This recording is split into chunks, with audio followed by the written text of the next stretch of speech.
Hello friends, as we continue our journey through the course in organizational behavior, today we will discuss conflict at organizations and related topics.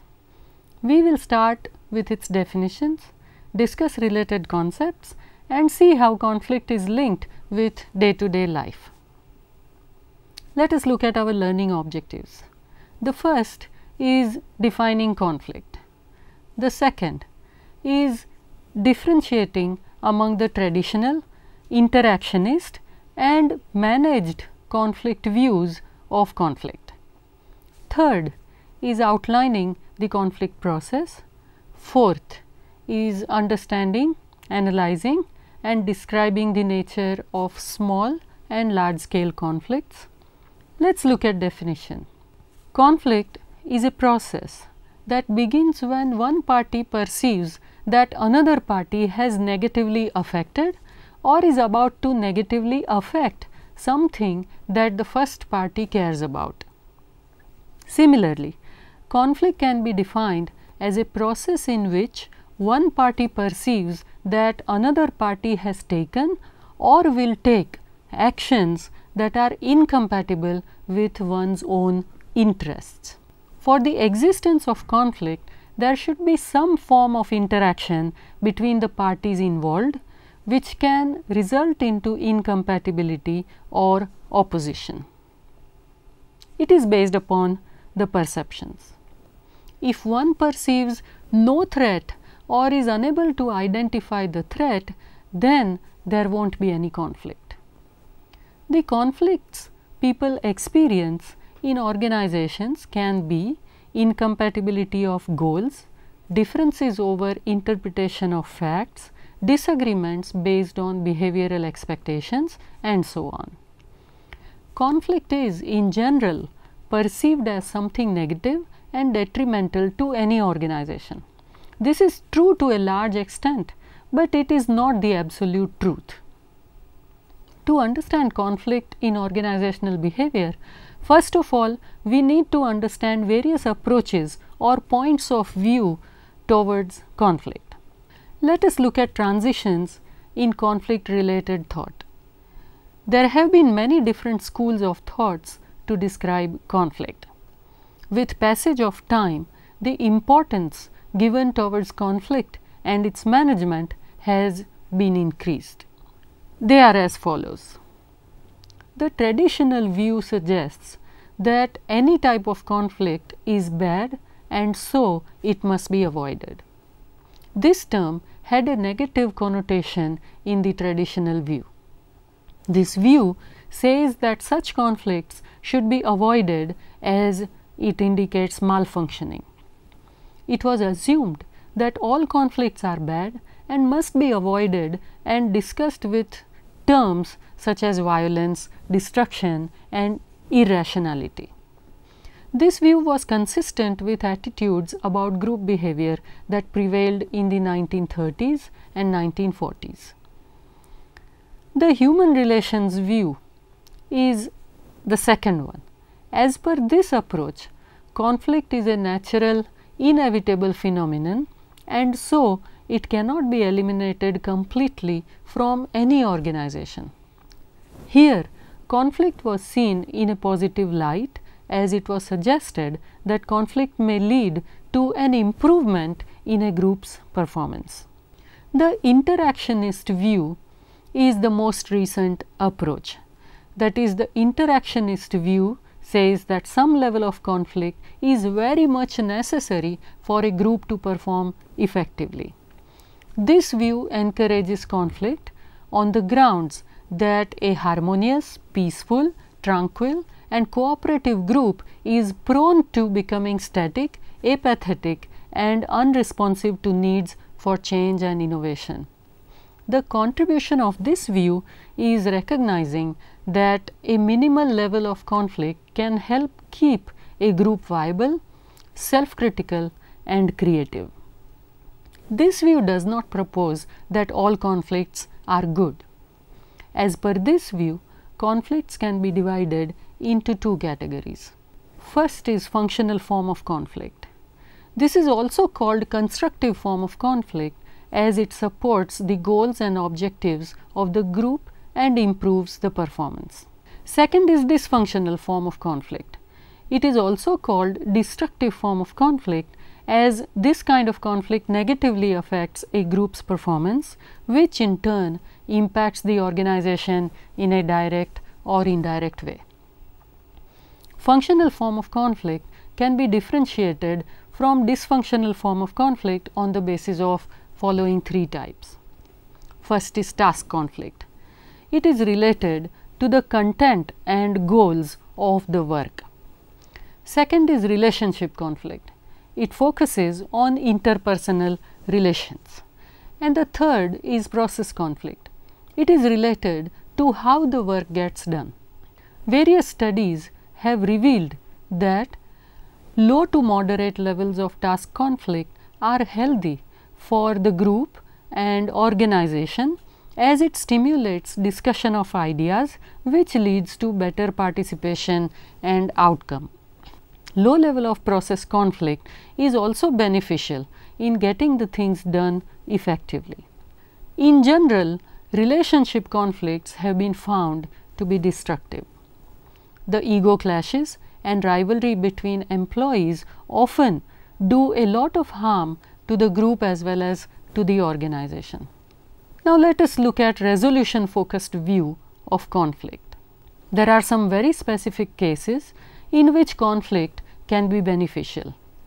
Workplace conflicts can take time away from job tasks, and hurt feelings and anger often lingers after conflict appears to be over. Task conflict sometimes escalate into relationship conflicts. Conflicts produce stress, which may lead people to become more close-minded and adversarial. Longer-term studies show that all conflicts reduce trust, respect and cohesion in groups, which reduce their long-term viability. A growing body of research suggests that we can minimize the negative effects of conflict by focusing on preparing people for conflicts, developing resolution strategies and facilitating open discussions. The level of conflict in organizational behavior varies between micro and macro level. At the micro level lies the intra-individual conflict, that is conflict occurring within an individual due to various reasons. This is the most basic kind of conflict where an individual confronts no one but himself or herself. Intra-individual conflict can arise due to the following factors. One is due to frustration. Any sort of physical or mental obstruction in the path of a person's goals leads to frustration inside him or her. That frustration, if arising out of the job, may lead to aggression and violence at the workplace. The reasons may vary from an abusive supervisor to a dead-end job with no growth opportunities. The frustration may lead to positive results as well as sometimes as the person may put in more efforts to reach his goals or bring changes to his goals as per the situation. But in most of the cases, frustration is not good, and so organizations should try to eliminate it. Second is goal conflict. It results due to two or more motives of an individual blocking one another. It happens when a person has a goal with both positive and negative aspects, two or more positive but mutually exclusive goals, two or more negative but mutually exclusive goals that one tends to avoid. As per psychology, the positive features of an organizational goal are more dominant than the negative ones in the very beginning. But as the goal comes nearer, negative aspects begin to become more prominent for the person. The point where approach equals avoidance is where stress, indecision, depression or unwillingness and other such mixed feelings develop in the person, which is damaging for him or her as well as for the organization. Third is role conflict and ambiguity.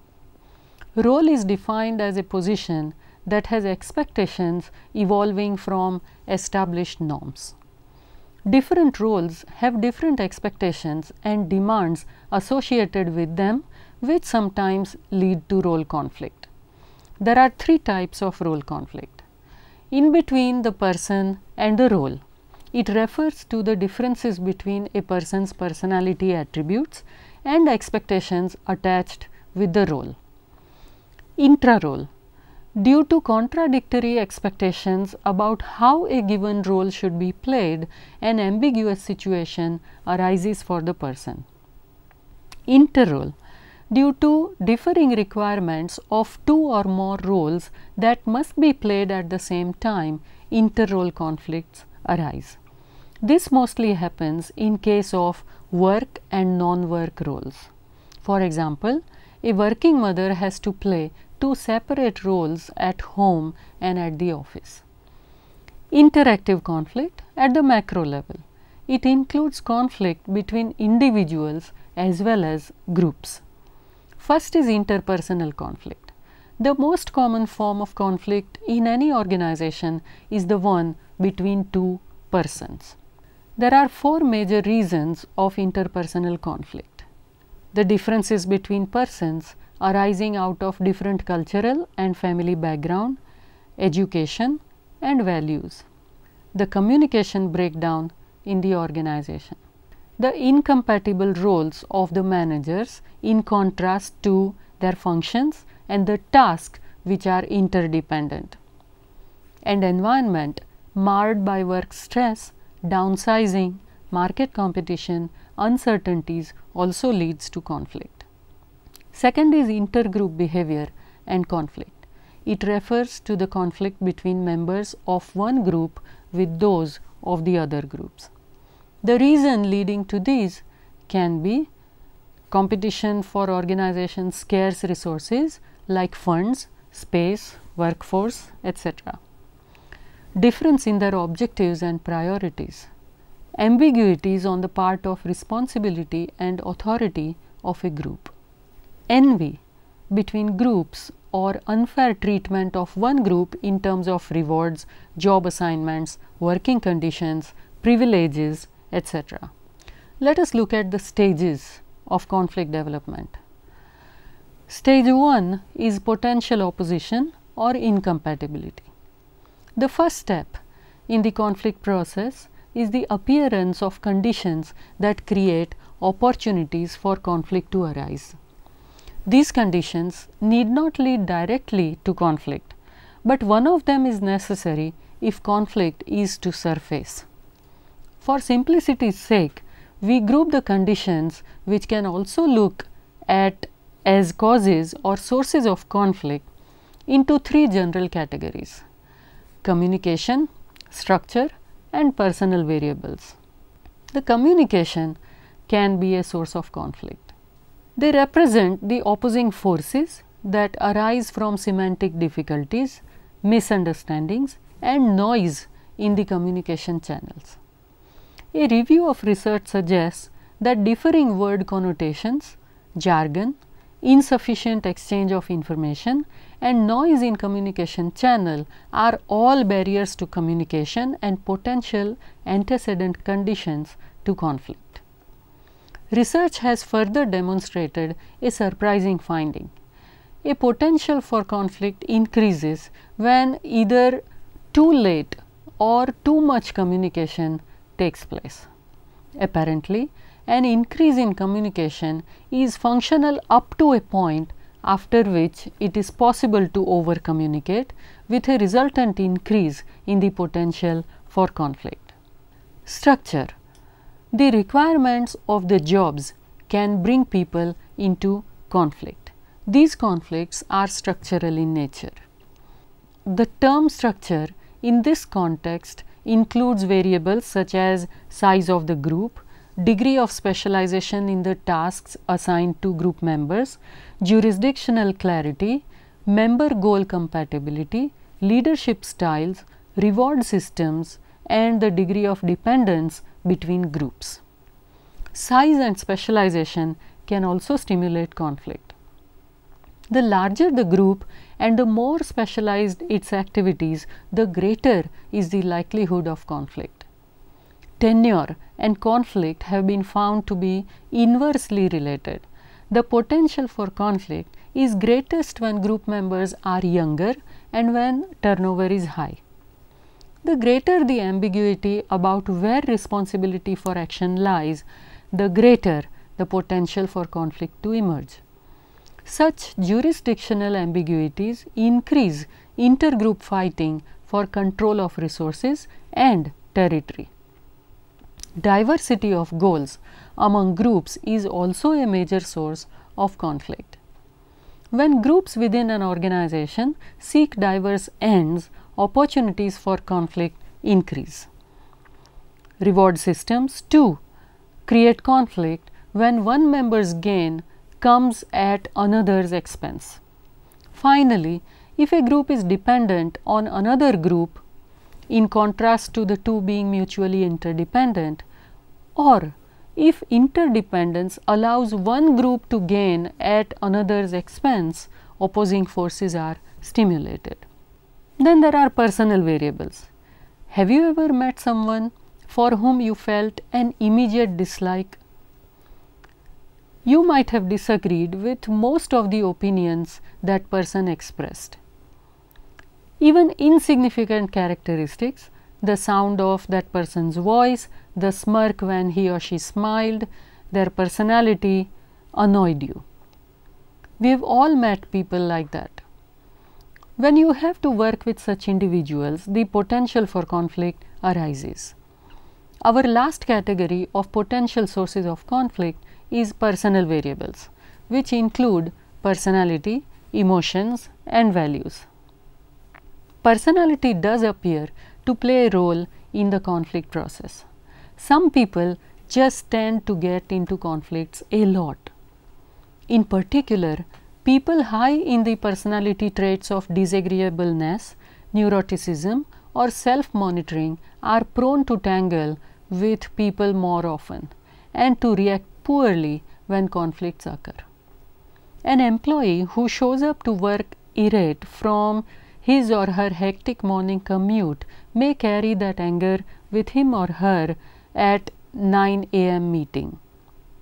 His or her anger may annoy the colleagues, which can result into tension-filled meeting. Let us now discuss stage 2 of conflict, which is cognition and personalization. If the conditions cited in stage 1 negatively affect something one party cares about, then the potential for opposition or incompatibility becomes actualized in the second stage. As we noted in our definition of conflict, one or more of parties must be aware that antecedent conditions exist. However, because a conflict is perceived does not mean that it is always personalized.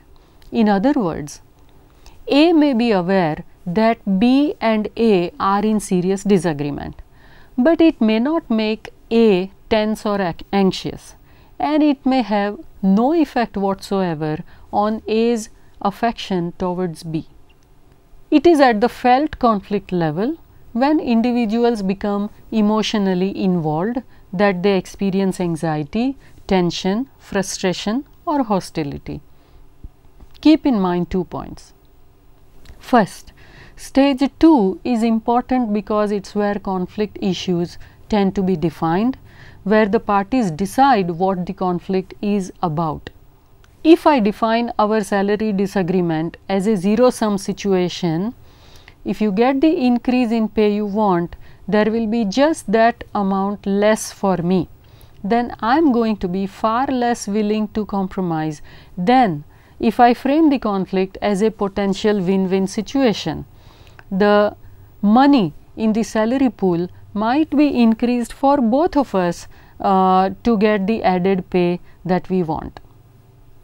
Thus, the definition of conflict is important because it typically delineates the set of possible settlements. Our second point is that emotions play a major role in shaping perceptions. Negative emotions allow us to oversimplify issues, lose trust, and put negative interpretations on the other party's behavior. In contrast, positive feelings increase our tendency to see potential relationships among the elements of a problem, to take a broader view of the situation, and to develop more innovative solutions. Now we come to stage 3, namely intentions. Intentions intervene between people's perceptions and emotions and their overt behavior. They are decisions to act in a given way.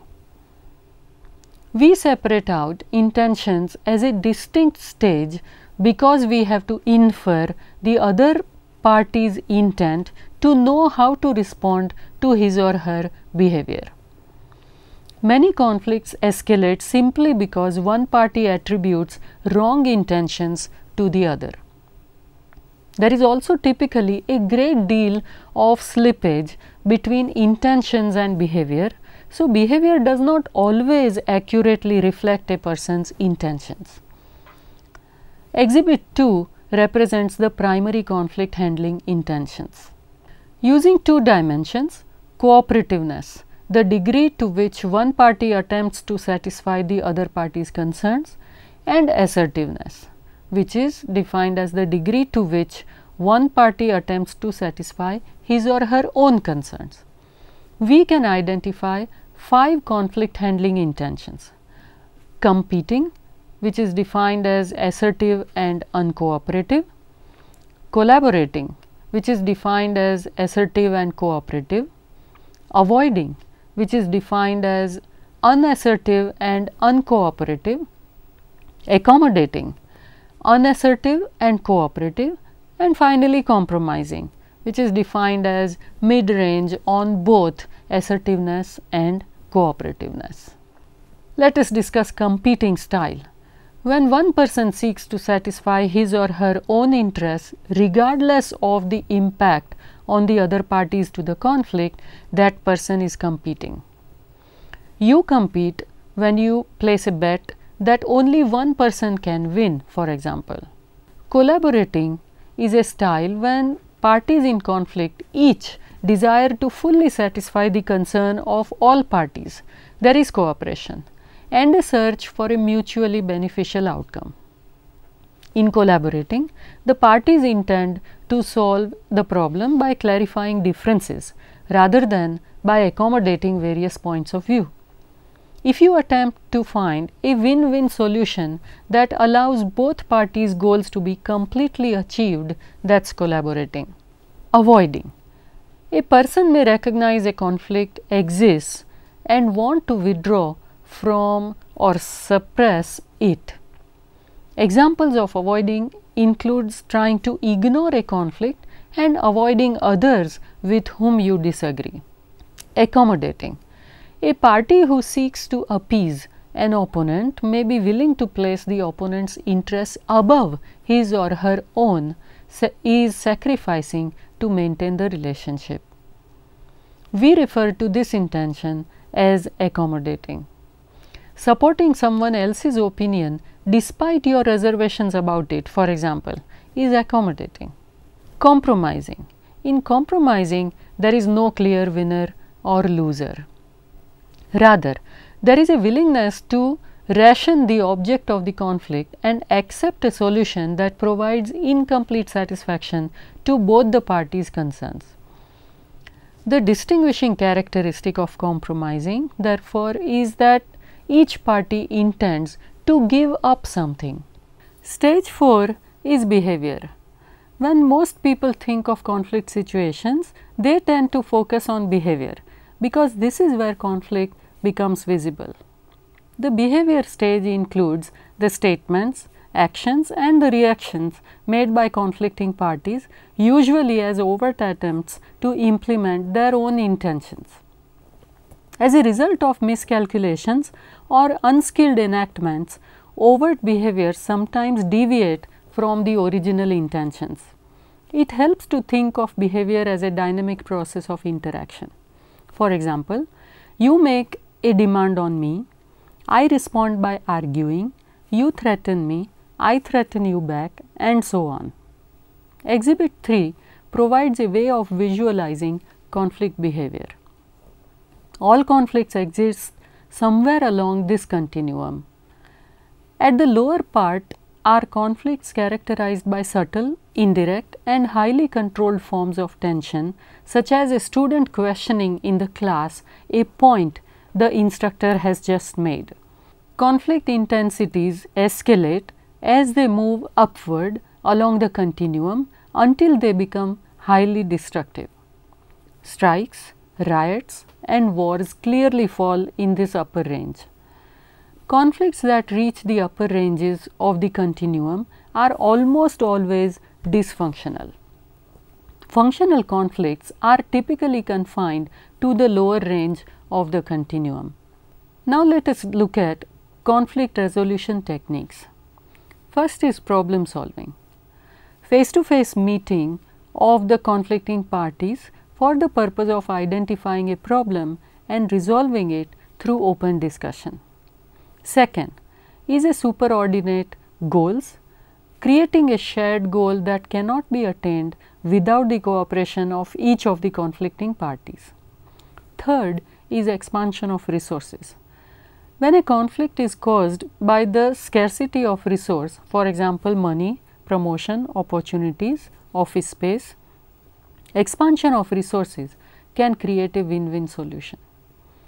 Fourth is avoidance, withdrawal from or suppression of the conflict.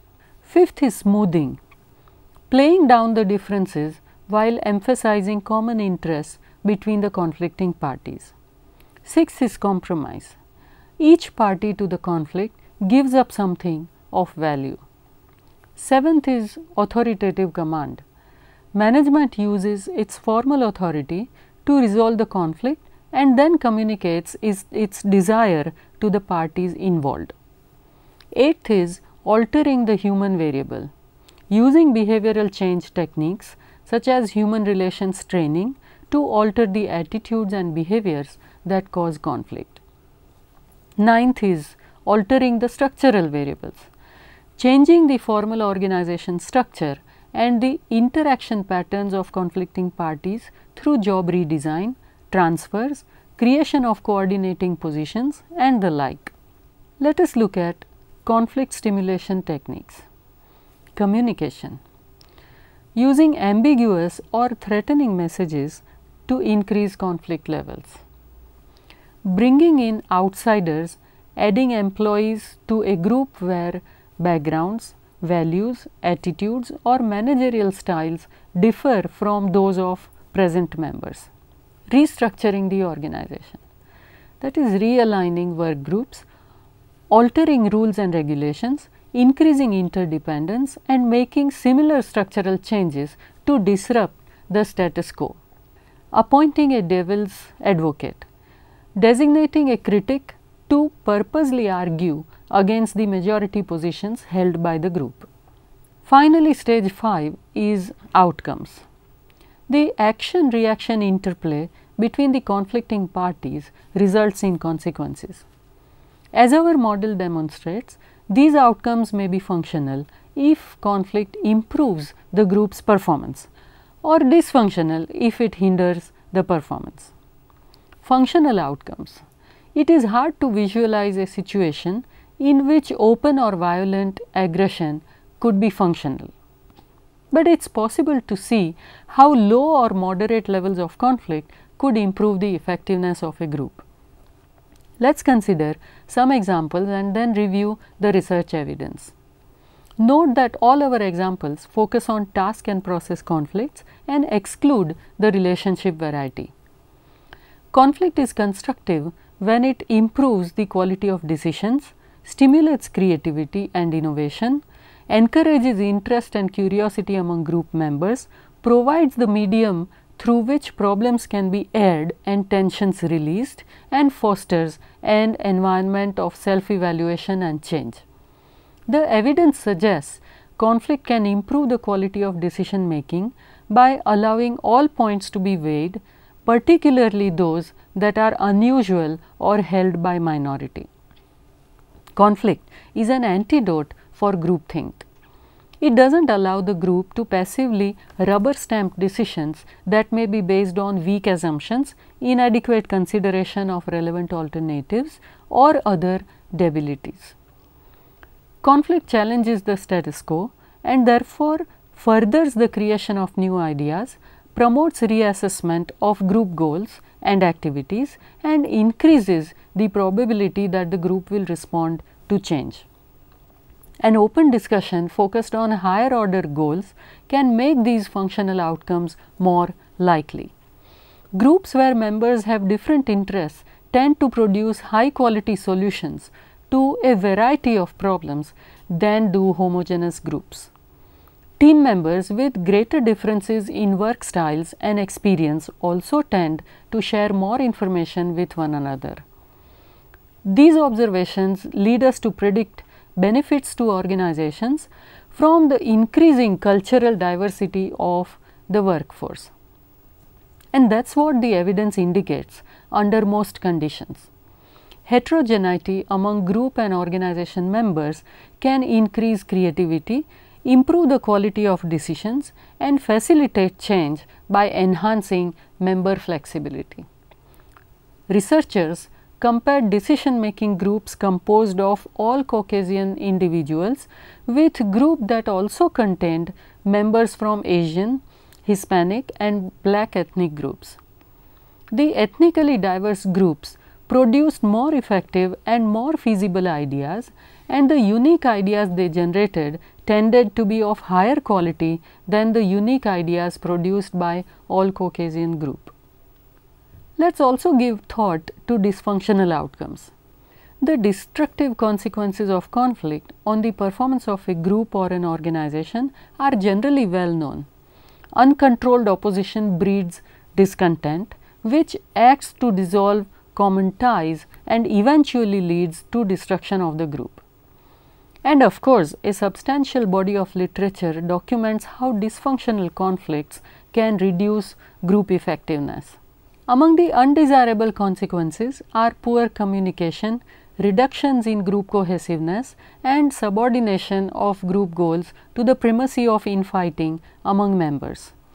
All forms of conflict, even the functional varieties, appear to reduce group member satisfaction and trust. When active discussions turn into open conflicts between members, information sharing between members decreases significantly. At the extreme, conflict can bring group functioning to a halt and threaten the group's survival. We noted that diversity can usually improve group performance and decision making. However, if differences of opinion open up along the demographic fault lines, harmful conflicts result and information sharing decreases. They fall into in-group favoritism and won't take the other side's point of view into consideration. Managers in this situation need to pay special attention to these fault lines and emphasize the shared goals of the team. That brings us to a question: how to manage functional conflict. One of the keys to minimizing counterproductive conflicts is recognizing when there really is a disagreement. Many apparent conflicts are due to people using different language to discuss the same general course of action. For example, someone in marketing might focus on distribution problems, while someone from operations will talk about supply chain management to describe essentially the same issue. Successful conflict management recognizes these different approaches and attempts to resolve them by encouraging open, frank discussion focused on interests rather than issues. We will have more to say about this when we contrast distributive and integrative bargaining styles. Another approach is to have opposing groups pick parts of the solution that are most important to them and then focus on how each side can get its top needs satisfied. Neither side may get exactly what it wants, but both sides will get the most important parts of its agenda. Groups that resolve conflict successfully discuss differences of opinion openly and are prepared to manage conflict when it arises. The most disruptive conflicts are those that are never addressed directly. An open discussion makes it much easier to develop a shared perception of the problems at hand. It also allows groups to work towards a mutually acceptable solution. Managers need to emphasize shared interest in resolving conflicts so that the groups that disagree with one another don't become too entrenched in their points of view and start to take the conflicts personally. Groups with cooperative conflict styles and a strong underlying identification to the overall group goals are more effective than groups with a competitive style. Differences across countries in conflict resolution strategies may be based on collectivistic tendencies and motives. Collectivist cultures see people as deeply embedded in social situations, whereas individualist cultures see them as autonomous. As a result, collectivists are more likely to seek to preserve relationships and promote the good of the group as a whole. They will avoid direct expression of conflicts, preferring indirect methods for resolving differences of opinion. Collectivists may also be more interested in demonstrations of concern and working through third parties to resolve disputes, whereas individualists will be more likely to confront differences of opinions directly and openly. In summary, many people assume conflict lowers group and organizational performance. This assumption is frequently incorrect. Conflict can be either constructive or destructive to the functioning of a group or unit. Levels of conflict can be either too high or too low to be constructive. Either extreme hinders performance. An optimal level is one that prevents stagnation, stimulates creativity, allows tensions to be released, and initiates the seeds of change without being disruptive or preventing coordination of activities. One conflict handling strategy will not always be the best. One should select a strategy appropriate for the situation. Using collaboration, accommodation, competition, and avoidance, the conflict can be handled well. Thank you.